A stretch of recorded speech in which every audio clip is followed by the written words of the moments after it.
यह भाषण Baba Saheb Ambedkar writing and speeches Hindi volume 40 का पृष्ठ क्रमांक 381 है और विषय संख्या है 332। विषय है केवल बुद्ध ने मानवीय विवेक को जागृत किया।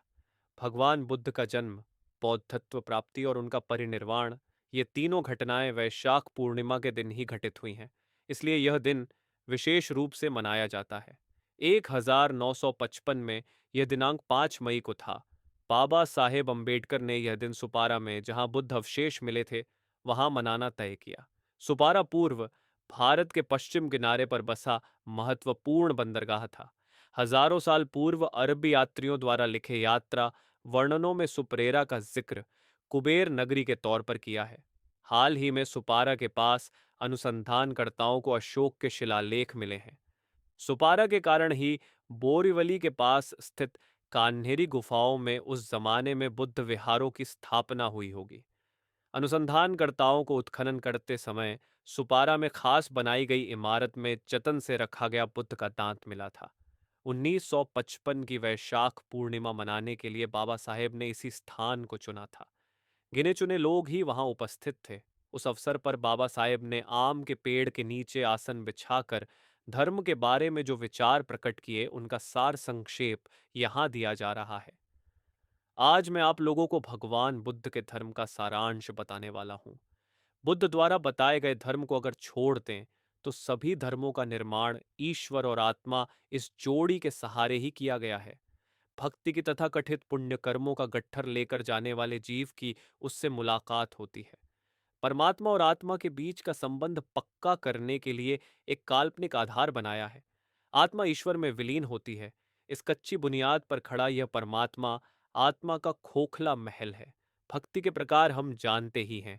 पूजन अर्चन, धूप दीप, मंत्र तंत्र, जप तप, कर्मकांड आदि मार्गों का भक्ति के लिए आधारित किया जाता है। इनके अलावा जीव हिंसा और नरबली जैसी अघोरी प्रथाएं भी हैं। भूतों को प्रसन्न करने के लिए कई मूर्खता करने जैसी विधियां भी हैं। सबके मूल में एक ही कल्पना होती है, और वह यह है कि जीव पापी होता है, इसीलिए उसे जन्म लेना पड़ता है। पाप क्षालन के लिए जीव अगर अपनी देह को तकलीफ दे, तब त्याग करे तो ही ईश्वर से उसकी मुलाकात हो सकती है। इस प्रकार जीव का उद्धार हो सकता है। जीवन मृत्यु के फेर से जीव को मुक्ति मिल सकती है। कमोबेश इसी प्रकार की भ्रामक कल्पनाएं आत्मा और ईश्वर का संबंध जोड़ने के लिए और उनका अस्तित्व साबित करने के लिए सब दूर फैलाई गई हैं। बौद्ध धर्म में आत्मा के लिए कोई स्थान नहीं है और ईश्वर भी नहीं है। बौद्ध धर्म के अलावा अन्य किसी भी धर्म को लीजिए, हर धर्मानुयायी और उनके प्रमाण ग्रंथ यही बताते हैं कि उस धर्म की स्थापना ईश्वर द्वारा की गई है। जिनके द्वारा ईश्वर ने धर्म बताया जाता है, वे धर्म प्रवर्तक ईश्वर के प्रेषित अथवा दूत माने जाते हैं। ईसाई धर्म के संस्थापक ईसा मसीह, यहूदी धर्म के प्रणेता मुजेस और इस्लाम धर्म के प्रवर्तक मोहम्मद में से हर एक ने अपने को ईश्वर का संदेश लोगों तक पहुंचाने वाला दूत होने की बात कही है। प्रेषित की भूमिका ईश्वर मानव संबंधों में पोस्टमैन से अलग नहीं दिखाई देती। भेजे गए मानव होते हुए भी ईश्वर के आदेश व मानवों को बताता है, इसलिए उसके द्वारा व्यक्त किए गए विचार, उसके मुंह से निकलने वाली बातें और उसके वचन संशयातीत माने जाते हैं। इस प्रकार प्रेषितों द्वारा बताए गए ईश्वर प्रणीत वचनों पर सोचने विचारने की राह ही रोक दी गई। जिज्ञासा को संतुष्ट करने के लिए और सच झूठ की कसौटी पर उनकी पड़ताल करने के साधन ही समाप्त कर दिए गए। भगवान बुद्ध ने धर्म के बारे में बताते हुए यह कभी नहीं कहा कि मैं कह रहा हूं केवल इसीलिए बौद्ध धर्म स्वीकारें। उलटे उन्होंने कहा है कि आपके बुद्धि को ठीक लगे तभी इसको स्वीकार करना। इस प्रकार उन्होंने मनुष्य की बुद्धि का आनंद किया है। बौद्ध धर्म जांच परख के बाद बताया गया धर्म है, रोग की पुष्टि के बाद दी गई दवा है। भगवान बुद्ध ने पहले मानव जाति के रोग को जाना। इस जांच से पाया जवाब कि दुनिया में दुख और दरिद्रता ये दो महाभयंकर रोग हैं। इसी को बौद्ध धर्म का अधिष्ठान कहा जा सकता है। अब यह सवाल पैदा होता है कि दुख और दरिद्रता के रोगों को कौन सा धर्म नष्ट करता है। जो धर्म दुख और दरिद्रता को हमेशा के लिए नष्ट करने का प्रभावी और असरदार मार्ग नहीं बताता, वह धर्म हो ही नहीं सकता, क्योंकि धर्म सभी मनुष्यों द्वारा सोच समझकर स्वीकार तथा समझ धारण के लिए है। अन्य धर्मों में मरने के बाद क्या होगा, इसी बात पर ज्यादा विचार किया गया है। वे केवल यही हर वक्त सोचते रहे।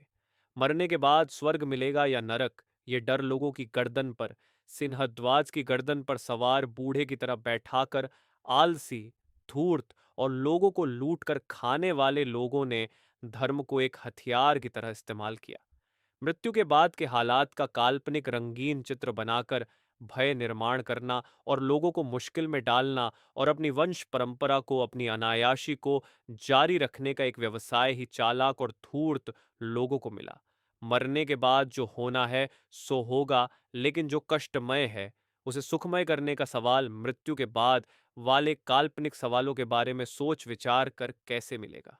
इस प्रकार अगर सोचा जाए तो अकेले बुद्ध ही यथार्थवादी थे। उन्होंने दुख के कारण ढूंढे।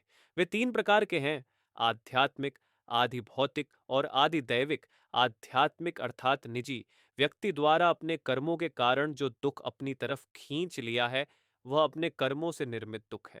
शराबी व्यक्ति शराब पीकर अपने शरीर को हानि पहुंचाता है, अपने परिवार को नष्ट कर देता है, उसे आध्यात्मिक दुख कहा जा सकता है। आधि भौतिक अर्थात सामुदायिक दुख, असमान बर्ताव और अन्याय के कारण जो संकट आते हैं, जैसे कि अस्पृश्यों के हिस्से आने वाले सामाजिक दुख, समान मौके न मिलना आदि इसमें शामिल हो सकते हैं। आधिदैविक अर्थात प्राकृतिक दुख, रेल, हवाई जहाज, पानी के जहाज, मोटर आदि के कारण होने वाली दुर्घटनाएं, तूफान, महामारी, बाढ़ आदि विपत्तियों के कारण निर्माण होने वाले दुख, इन दुखों को दूर करने के लिए साधन बताया है पंचशील। किसी की जान ना ले, चीजें आदि ना चुराएं, झूठ ना बोलें, व्यभिचार न करें और शराब या तत्सम अन्य किसी नशीली चीजों का सेवन न करें। इन पांच नियमों का पालन करने से दुखों का निर्माण ही नहीं होगा। आदि भौतिक दुखों से छुटकारा पाने के लिए श्रेष्ठ अष्टांग मार्ग का अवलंब करें: सम्यक दृष्टि, सम्यक संकल्प, सम्यक वाचा, चुगली ना करें, सम्यक कर्म, सम्यक आजीवन, बुरे कर्मों से पैसा कमाकर उपजीविका न कमाना, व्यायाम, कसरत, अच्छे विचारों को बढ़ाएं और बुरे विचार मन में आने ना दें। बुरे विचार आए तो उनका नाश करना, सम्यक स्मृति, शरीर के सुख दुख आदि वेदनाओं का बार बार अवलोकन करना। सम्यक समाधि, किसी भी दुष्ट मानसिकता से मन को अलग रखकर मन को हमेशा प्रसन्न और शांत रखना। इसमें से सम्यक दृष्टि का महत्वपूर्ण स्थान है। हम जो काम करते हैं उससे केवल अपना ही लाभ हो, इस बात पर ध्यान केंद्रित करने के बजाय अपना हित साध्य करते हुए किसी की हानि तो नहीं हो रही, किसी को नुकसान तो नहीं पहुंच रहा, इस बात का ख्याल रखा जाए तो दुनिया के आधे भौतिक दुख खत्म होंगे। इन्हीं के साथ 10 पारमिता भी बताई गई हैं। पारमिता अर्थात जितना हम कर पाते हैं उतना। इन पारमिताओं में प्रज्ञा श्रेष्ठ है। हर पारमिता को प्रज्ञा की कसौटी पर कसना ही चाहिए। प्रज्ञा को अंग्रेजी में विज्डम कहा जाता है। प्रज्ञा का इस्तेमाल न कर आदमी मूर्खों की तरह कैसे बर्ताव करता है, इसका एक उदाहरण मैं आपको बताता हूँ। एक छोटे से गांव में एक पादरी रहता था। संकट आने पर घुटने टेक कर प्रार्थना करनी चाहिए, इतना ही उसे पता था। एक बार उस गांव के झोपड़ियों में आग लग गई। पादरी वहां गया और सबको इकट्ठा कर प्रार्थना करने लगा। जाहिर है कि आग से सभी झोपड़ियां जलकर खाक हुई। प्रज्ञा का अगर उसने थोड़ा इस्तेमाल किया होता तो तुरंत बाल्टी उठाकर चल देता और औरों को प्रार्थना में न लगाता, तो शायद आग से कई झोपड़ियां बचाई जा सकती थी। शील और नैशक्रम का परस्पर संबंध है। संकटग्रस्त लोगों को बचाने के लिए प्रयत्नों की शिकस्त करने को दान पारमिता कहते हैं। लोगों के कल्याण के काम उत्साह के साथ और तत्परता से करने को वीर्य पारमिता कहते हैं। क्रोध अपने आप आता है, लेकिन क्षमा का गुण कोशिश कर प्राप्त करना पड़ता है। सत्य न हो तो लाचारी और चापलूसी की मानसिकता बनती है। अधिष्ठान यानी दृढ़ निश्चय जिस प्रकार बड़े मामलों में रखा जाता है, उसी प्रकार छोटे छोटे मामलों में भी उसे रखना चाहिए। सब पर एक सा प्रेम करने को मित्रता और शुभ कार्य में रुकावट पैदा न करने को उपेक्षा पारमिता करते हैं। पंचशील आर्य अष्टांगिक मार्ग और ये 10 पारमिता दुख का निरोध कर दुख का नाश करने में समर्थ हैं। दुनिया के दुख का निवारण हो, यही बुद्ध धर्म का सार है। हम भारतीयों को अपने दर्शन पर बहुत गर्व है, लेकिन पिछले 1000 सालों से एक भी सिद्धांत शास्त्रीय अथवा दार्शनिक पैदा नहीं हुआ है। तत्वानुसार चिंतन कर कोई सिद्धांत प्रस्तुत करने के लिए विद्वानों की जो मानसिकता होनी चाहिए, वह अब नहीं रहने के कारण विद्वान विचार विनिमय और विचारों के लेन देन से अलग हुए। इससे विद्वानों की बुद्धि छोटे छोटे डरबों में बंद होकर कुंठित हुई। इस कारण सत्य की खोज और सत्य को ग्रहण करने का कार्य बंद होकर पंडितों के बजाय किताबी कीड़ों का वर्ग निर्माण हुआ। ज्ञान की कुंजी बताएं, एक बारी में ऐसी कल्पना नष्ट हुई, कई सारे ग्रंथ पढ़कर फायदा क्या? गधे की पीठ पर किताबें लादने से उसे जितना लाभ होगा, उतना ही लाभ ऐसे पठन से हो सकता है। ग्रंथ पढ़कर उसका आशय ग्रहण करने की शक्ति होनी चाहिए। नित्य नई कल्पनाएं सूझनी चाहिए। सिद्धांत समझना, ग्रहण करना आना चाहिए। आज चाहे कोई भी विषय या विज्ञान लीजिए, साहित्य, दर्शन, अर्थ विज्ञान, स्वास्थ्य विज्ञान, विज्ञान, राजनीति, युद्ध नीति आदि किसी भी ज्ञान की शाखा को ही लीजिए। भारतीय के तौर पर जो भी कुछ है, वह पूर्णता को अभी पहुंचा नहीं। वैसे भी ज्ञान कभी भी पूर्णत्व को प्राप्त नहीं करता। आज परिपूर्ण लगने वाला ज्ञान का अंग या शाखा भविष्य में अपूर्ण लगेगी ही, क्योंकि हर दिन उसमें बढ़ोतरी होती रहती है, उसमें और भी कुछ कुछ जुड़ता रहता है। मेरे कहने का उद्देश्य यही है कि इस देश के विद्वानों ने नालंदा, तक्षशिला, विक्रमशिला, उज्जैनी, अवंती इन वैश्विक कीर्ति प्राप्त तत्कालीन विश्वविद्यालय के आचार्यों ने जो ज्ञान संचय किया, उसमें पिछले 1000 सालों में नया कुछ तो जुद्धा ही नहीं, साथ ही जो जो अपने को पता हो, वह सब दूसरों को सिखाकर सबको सयाना बना देना चाहिए। इस उक्ति के विरुद्ध आचरण करने के कारण जो ज्ञान मूल्य में था, उसका भी लोप हुआ। शिष्य को ज्ञान देते हुए गुरु को कुछ अपने लिए बचा कर रख चाहिए। गुरु अगर 100 इलाज जानता हो, तो 99 चीजें चेले को देकर एक गुरु चाबी अपने हाथ में रखे। इस प्रकार की सोच फैलने से ज्ञान का लोप होकर केवल विकृत रूप बाकी रहा। मनुष्य को निर्वाण का पद प्राप्त आना चाहिए। धम्म पद में कहा गया है, निवारण परम सुखन। अपने पास बहुत सारी संपत्ति है, इसलिए सुख की प्राप्ति नहीं होती। केवल पांडित्य से व्यक्ति सुखी नहीं होता, वह दुखी नहीं होता, लेकिन सुखी भी नहीं होता, क्योंकि अति लोभ, खून, चोरी, परस्त्रीगमन आदि विकार मनुष्य को जन्म के साथ ही मिलते हैं। इसलिए उन पर नियंत्रण रखना आना चाहिए। भगवान कहते हैं, मानव जलती हुई आग है। इसी आग के कारण विकार पानी की तरह उबलते रहते हैं। अग्नि को चेताया जा सकता है या उसे शांत किया जा सकता है। विकारों को नष्ट किया जा सकता है, लेकिन उन्हें जड़ से उखाड़कर फेंका नहीं जा सकता। अग्नि का उपयोग करने के लिए उसे मंद रखकर अनाज उस पर पकाना पड़ता है। उसी प्रकार मानव का उपयोग समाज के लिए हो, इसके लिए बीज की स्थिति है निर्वाण। इससे मनुष्य 10 विकारों के अधीन न जाकर तर्क शुद्ध विचारों के साथ समाज के लिए उपयोगी कार्य कर सकता है। जिन्होंने धर्म के सिद्धांतों के बारे में चर्चा की, उन्होंने उसे इतना गुप्त रखा कि भगवंत को बताना पड़ा। महिलाएं, झूठे धर्म, मद और भट्ट ब्राह्मणों की पोथियां, ये 3 चीजें ही गुप्त रखी हैं। इसके बावजूद श्रुति विभिन्नता स्मर्तकस्व विभिन्नता धर्म स्वतत्व निहितम गुहाया महाजनो येन गतस्य पद्धत धर्म के सिद्धांतों की पीछे से चली आई, आगे चली गई। ऐसी स्थिति बनाई गई। श्रुति कुछ और बताती है, स्मृतियां कुछ और ही उपदेश करती हैं। धर्म के तत्व बहुत ही गहन और गूढ़ है। फिर करें क्या? तो 4 बड़े लोग जिस राह से जाते हैं, उसी राह को अपनाओ। भगवान बुद्ध ने कहा है कि केवल मैं कहता हूं इसलिए नहीं, वरन आपकी बुद्धि को, आपके विवेक को अगर ठीक लगे, तो ही धर्म का यह मार्ग स्वीकारें। अंधे बनकर 4 लोगों के पीछे आप चलने का आदेश और दूसरी ओर बुद्धि का आनंद। 2 विचारधाराओं में कितना बड़ा अंतर है। कोई भी सवाल पूछे जाने पर बड़े बड़े आर्ष मुनियों ने कानों पर हाथ रखे। यज्ञवल्क्य आर्ष से पूछा, आप आत्मा के बारे में बताते हैं, तो आत्मा है कहाँ? जवाब मिला, नेति नेति, यानी कि मुझे पता नहीं। अच्छा, फिर आत्मा का मृत्यु के बाद क्या होता है? जवाब मिलता है, नेति नेति। ठीक है, ये पता नहीं भी होगा, लेकिन आत्मा का आकार तो पता होगा। इसलिए एक और सवाल पूछा कि क्या आत्मा ताड़ के पेड़ जितनी है? तब भी जवाब मिलता है, नेति नेति। अर्थात सिर्फ और सिर्फ ना आत्मा का स्थान क्या है, उसका आकार कैसा है, आगे उसका क्या होता है, इस बारे में बिल्कुल भी जानकारी न होने के बावजूद आत्मा के बारे में इतना बेमतलब का बोला गया है कि केवल बार बार यह शब्द सुनकर ही एक काल्पनिक वस्तु के अस्तित्व के बारे में बढ़ चढ़कर हामी भरी जा रही है। प्रियात्मा का नाम पता नहीं, गांव के बारे में पता नहीं, रंग रूप या उम्र का पता नहीं, लेकिन मैं उसे चाहता हूं। ऐसा बताने वाले पागल रसिक की तरह ही हालत आत्मा के अस्तित्व पर विश्वास करने वालों की होती है। सच कहो तो आत्मा नहीं है, ये साबित करने की जरूरत ही नहीं है। जो कहते हैं कि आत्मा है, उनकी जिम्मेदारी बनती है कि वे उसे दिखा दें।